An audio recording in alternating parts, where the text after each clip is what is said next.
1,000 years of history under one roof. The National Archives, a treasure house of secrets. The records of extraordinary times and people. These files are this nation's story, our shared past. Documents housed here were highly classified, intended for the eyes of only the privileged few, protected from your sight for decades, but not now.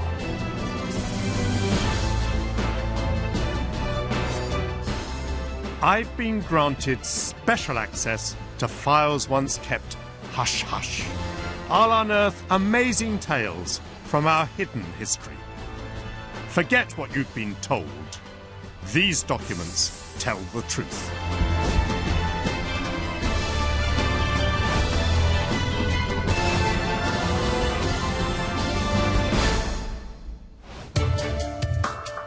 Coming up in this programme, On Trial, the magazine that found itself in the dock and the moral campaigner who put it there. Last Thursday evening, we sat as a family and we saw a programme that was the dirtiest programme that I have seen for a very long time. Psychic or fraudster? The last woman to be jailed under the witchcraft laws. People came forward and said that they had shaken hands with the spirits and described exactly what they had seen. It was quite extraordinary and in a way impressive. And the Church of England's shameful secret, the files that reveal its role in slavery. These pages bear the musty smell of their 200 years and also the stench of hypocrisy. In matters of the law, one question has been asked since biblical times. Does God need our protection? Do I have the right to be offensive about your religion? During most of our history, laws forbade blasphemy. But as our society became more secular, most of those fell by the wayside. So it seemed astonishing and anachronistic when the veteran campaigner Mrs. Mary Whitehouse brought a private prosecution for the common law offence of blasphemous libel against the magazine Gay News for a poem that it published in 1976.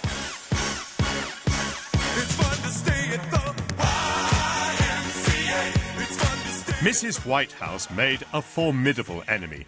The teacher from Warwickshire had come to prominence a decade earlier with her moral crusade against the BBC, which she accused of broadcasting filth. Her Clean Up TV petition attracted 500,000 signatures. We recognise that the period between 6 and 9:15 is a period for family viewing. Well, I think we're being palmed off. Because last Thursday evening, we sat as a family and we saw a programme that started at 6:35. And it was the dirtiest programme that I have seen for a very long time. But the founder of the National Viewers and Listeners Association had concerns beyond broadcasting standards, including the fall in religious observance.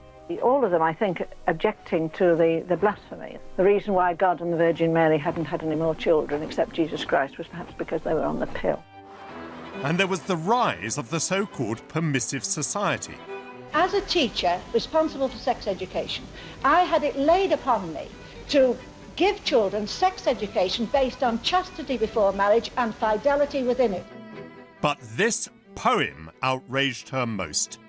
It also presented her with her greatest challenge, to defend God in a court of law. It was called The Love That Dares to Speak Its Name. It is an erotic fantasy about a gay centurion who takes Christ's body down from the cross, and it's about what he does with the body next. And it is accompanied by an illustration. Even by 21st century standards, it is pretty strong stuff. So strong that even today I couldn't read it on television. But back in 1977, Mary Whitehouse wanted to go further than merely getting it banned. She launched a private prosecution against Gay News for blasphemous libel. It would be the first trial of its kind for 50 years. In his summing up, the judge laid out the terms of the debate. There are some who may think that permissiveness has gone far enough and that this poem has gone beyond what is permissive. There are others who may think that there should be no limit whatsoever to what may be published. The trial lasted 6 days. Inside, high-profile witnesses gave evidence for the defence, and outside there were protests from both sides. Please take a copy of the offending poem for why the gay news is in court. You have blasphemed my Lord Jesus Christ in that court. You have. The decision was for the jury. But the judge made it pretty clear on which side he came down, as the documents reveal. If you were asked to read it aloud to an audience of fellow Christians, would you do it? And if you did, could you do it without blushing? Well, perhaps not surprisingly, with a summing up like that, the prosecution was successful. The editor, Dennis Lemon, and Gay News were found guilty, and Lemon was given a 9-month prison sentence, suspended for 18 months. Mary Whitehouse viewed this verdict as a watershed victory for Christian values. After the trial, she declared, "I'm rejoicing because I saw the possibility of our Lord being vilified. Now it's been shown that he won't be." For those on the other side, it was a clear defeat. Gay News was a rallying point for a community that in the 1970s was still marginalised. Among them was a young man who'd become first a keyboardist in the band The Communards and later a Church of England vicar.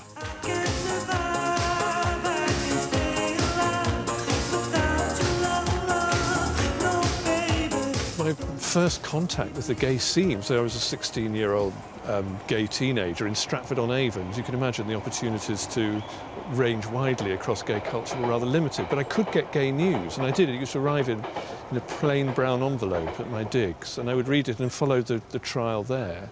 And so Gay News was my sort of point of contact with a wider community of people, where it wasn't simply about sex, often sex obtained by slightly unattractive means.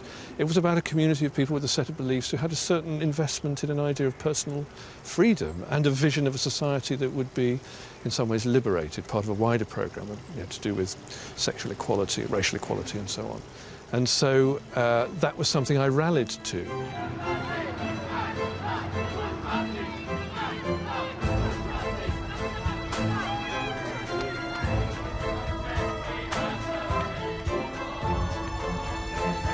As a leading figure in the nationwide Festival of Light group, Mary Whitehouse held mass gatherings in Hyde Park and Trafalgar Square, always capable of making a rousing speech. The whole world has a problem of moral pollution, and once again Britain has the chance today to give leadership to the whole world. Often her addresses focused on the rise of the gay movement, but despite enjoying obvious support, she didn't speak for all Christians. I think she gave voice to a particularly poisonous and nasty and also illegitimate set of beliefs, a sort of set of prejudices against gay people in particular, which I found very objectionable and something worth fighting against. So I think Mary Whitehouse was a sort of figurehead for a set of feelings and beliefs and opinions and also ways of intervening in the public sphere that represented a challenge to people like me. The judge at one point says that the jury should, as one of their tests, think about whether they'd be willing to read it aloud to a Christian audience. If they did read it aloud, could they do so without blushing? Did that strike you as a reasonable summing up on the charge of blasphemous libel? I'm just trying to imagine reading it to my mother's union meeting on a Thursday afternoon. I don't think they're quite ready for that, although they are, in fact, perhaps more broad-minded than I give them credit for. But it's a different sort of thing. I think anything can be said. We may need to brace ourselves to hear it. It may be something we don't want to hear, and it may indeed outrage us fundamentally, but that doesn't mean it shouldn't be said and shouldn't be heard. Mary Whitehouse won a battle, but not a war. The crime of blasphemous libel has been abolished. People marched to defend the right to give offence. But as a campaigner, she earned a place in history.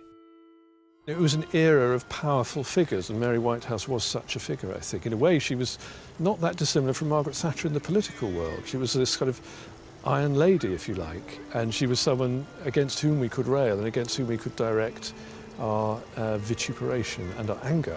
And having said that, now, I always thought there was a certain pathos to her too, and that feeling of pathos increased as history went its way.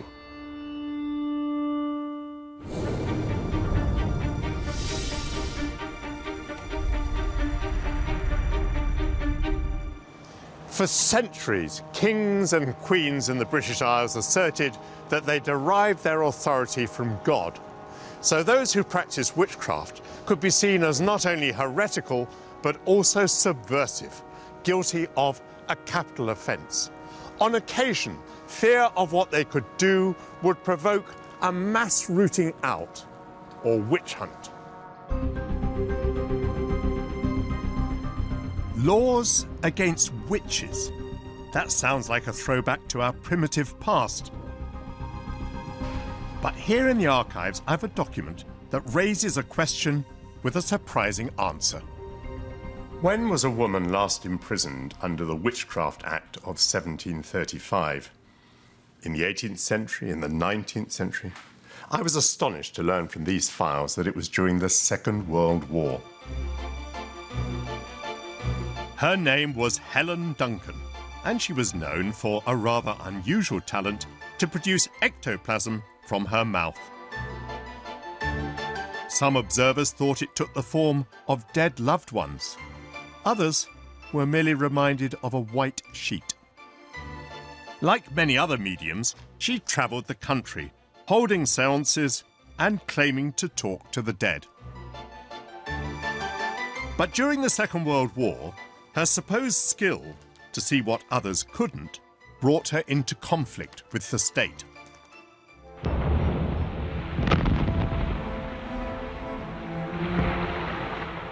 In 1941, Helen Duncan held a séance in Portsmouth. Here she conjured the spirit of a dead sailor who had apparently served on the battleship HMS Barham, which had been sunk by a German U-boat.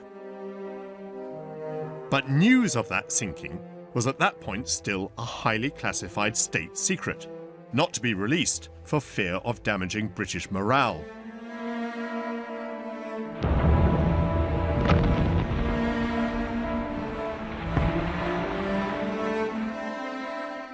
The authorities were alarmed and took action to silence her.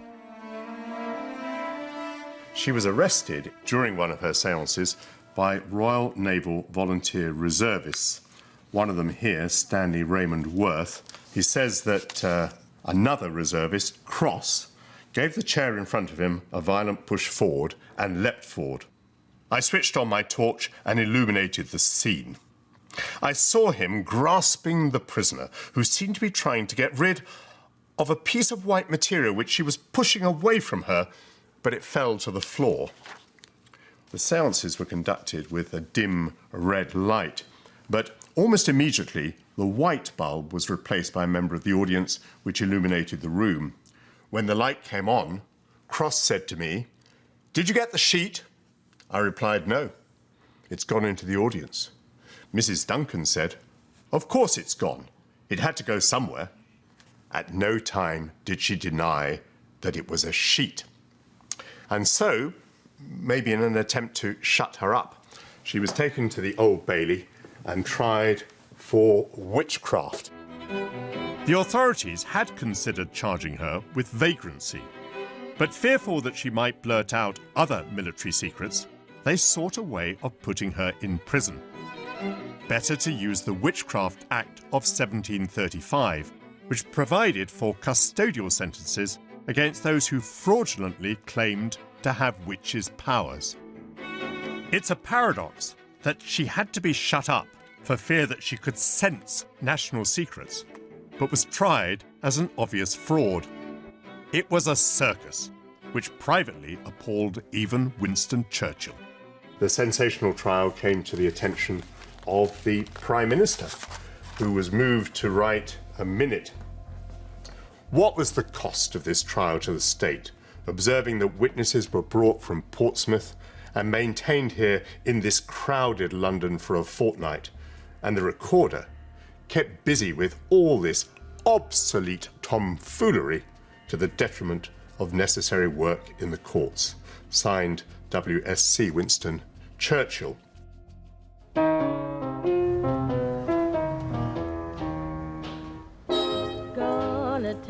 The trial took place over 70 years ago, but I found someone who witnessed it. Professor Donald West was a young psychic researcher who attended the courtroom day after day. Did you attend with any preconception as to whether Helen Duncan was genuinely possessed of spiritual powers, or whether perhaps she was a fraud? Well, at that time, I had no very fixed opinion. Certainly, listening to all those people who came forward and said that they had shaken hands with the spirits and described exactly what they had seen and so forth, it was quite extraordinary and, in a way, impressive. Do you have a memory, an image in your mind of Helen Duncan, the defendant, appearing in the dock? Oh, yes. She was certainly not a pretty woman. Plump and very dour-looking. And that's about it, I think. And, of course, she didn't give evidence, so one didn't hear her arguing the case. Despite a string of witnesses saying that Helen Duncan was genuine, the jury found her guilty of fraud under the Witchcraft Act. Her sentence, 9 months in jail. Did you have a feeling about the verdict and the sentence? Did it cause any emotion in you? I was really, at the time, didn't quite know what the jury would decide. It wasn't surprising, but, you know, if it had gone the other way in view of all those witnesses, I wouldn't have been surprised either. But now, of course, I can see that the jury naturally believed the policeman rather than all these crazy people who described impossible things. And is it your conclusion, then, that people were so deceived? Oh, I'm sure of that, yes. And I'm also sure that Mrs. Duncan did commit many frauds. So Helen Duncan was legally determined to be a trickster and imprisoned at a time when keeping secrets was vital to winning the war. And yet, a big question remains. If she was a fraud, how did she know about the secret of HMS Barham's sinking?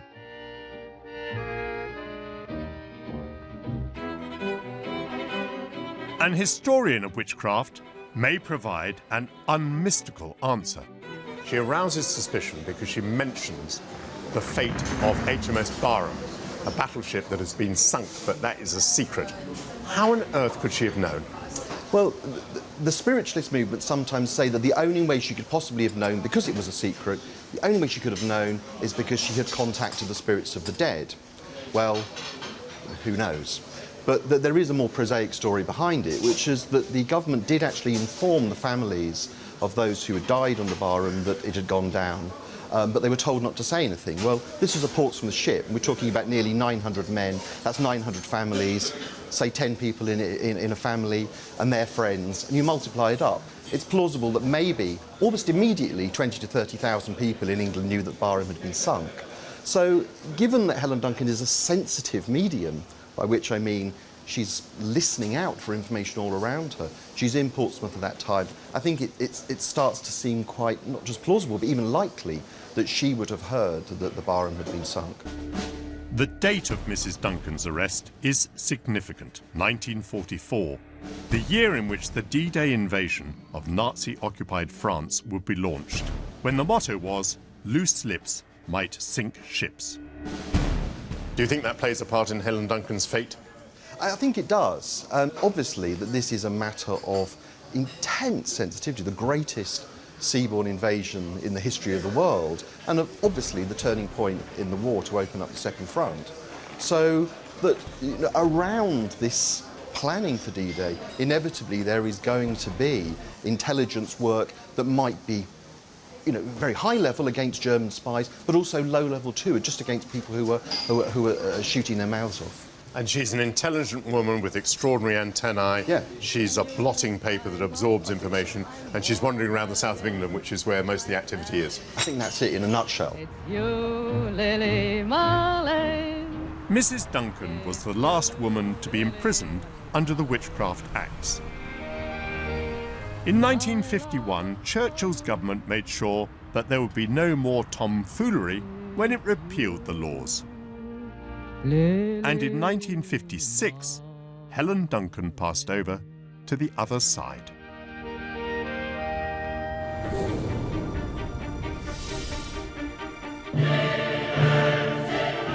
The courts of law give us the chance to judge innocence and guilt.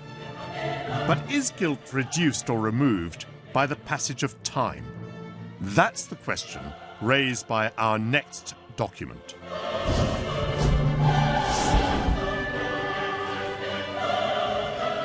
For more than 300 years, European merchants forced Africans onto slave ships and transported them across the Atlantic Ocean.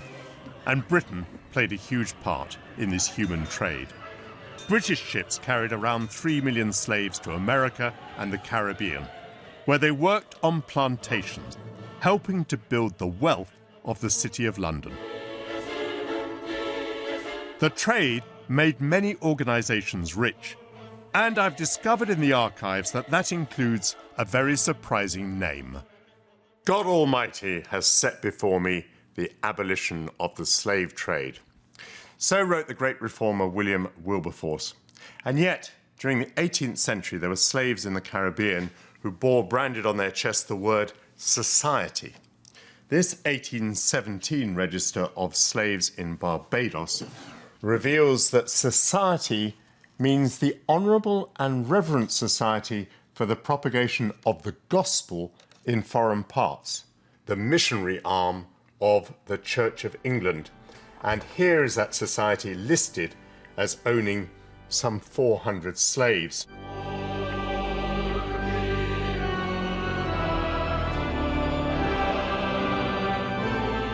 Listed here then is every man, woman and child owned by the society. We see that their ages range very considerably. Cudjoe is 70 years old and he's working as a domestic. It seems that Ben George can be set to work as a grass gatherer even though he's only 10 years old. Some slaves are still alive at a very grand age. Here's Rita, who's 90 years old. She's infirm.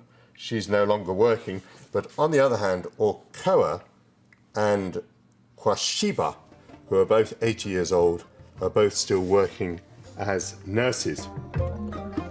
The documents don't reveal the conditions that some of the slaves would have endured. 12-hour working days in intense heat, punishments such as the lash or being put in leg irons. For the slave owners, like the church, it was the profit of the plantation that mattered. These pages bear the musty smell of their 200 years and also the stench of hypocrisy.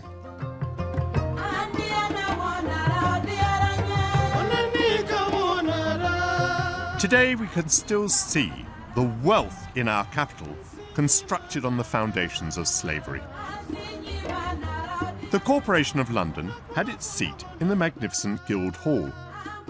Sir William Beckford made a fortune from slave plantations in Jamaica and was twice Lord Mayor. Robert Beckford's ancestors worked under him. Robert, what do you know of your own slave origins within your family? The name was given as a brand to slaves on the west of the island where the Beckford family, who were a slave-owning family based in England, had most of their slaves. So although my name is Robert Beckford, my real name would be an African name. So Beckford is in essence a slave name.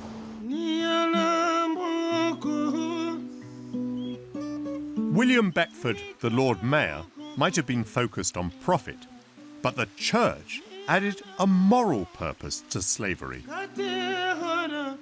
They recognise that slavery is problematic, but they also recognise that these slaves, the Africans, come from this dark continent, and therefore they need to be civilised. And slavery, while not perfect, provides an opportunity for bringing Africans into the body of humanity. Does the Church of England succeed with this mission of civilising the slaves? It's a complete failure. They failed to convert the numbers that they had hoped to, partly because Christianity provides a point of resistance for slaves. How do you resist this terror? Well, you refuse to take on their religion.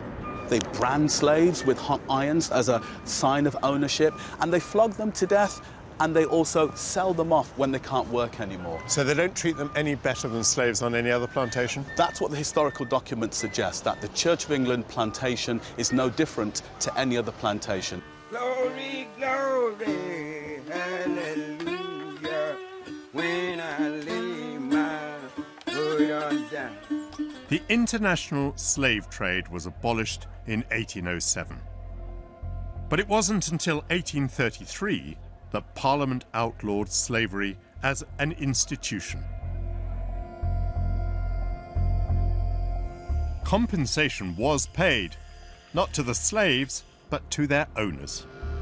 Documents show that for freeing its slaves, the church received nearly £9,000, a fortune at that time. We have in Britain today a history of churches, of church buildings that are built on the blood and sweat and brutalization of Africans. It's irreconcilable, I would think, with the heart of the Christian gospel, a gospel of freedom and justice. All pirates, yes, they rob I, sold I to the merchant ships. In 2006, the then Archbishop of Canterbury apologised for the Church of England's role. But neither it nor the state has met calls to pay reparations. How do we compensate fully for this past? The argument is this. Britain benefited historically, structurally, economically from the slave trade, and many of the benefits are still with us in terms of the enrichment of the economy. Caribbean nations and Caribbean people were net losers from slavery, so they now feel they should be compensated. The reparations movement is not only about financial compensation, it's also about a psychosocial healing. The brutality and injustice of slavery and the idea of white racial supremacy that underpinned it are now hard to understand. Whether this generation is bound to pay recompense for past abuses is hotly debated. all I ever had. Its historic actions clearly weigh on the conscience of the Church of England. These songs of freedom. In the documents that I've studied today, I was struck by Winston Churchill's exasperation that Helen Duncan was imprisoned under a witchcraft law 200 years old. Gay News magazine was doubtless astonished to be convicted in 1977 of the ancient offence of blasphemous libel. It's nearly 2 centuries since the Church of England owned slaves, but some campaigners would argue that the passage of time is irrelevant and that the former colonial powers should be atoning today for the racist crimes of yesteryear.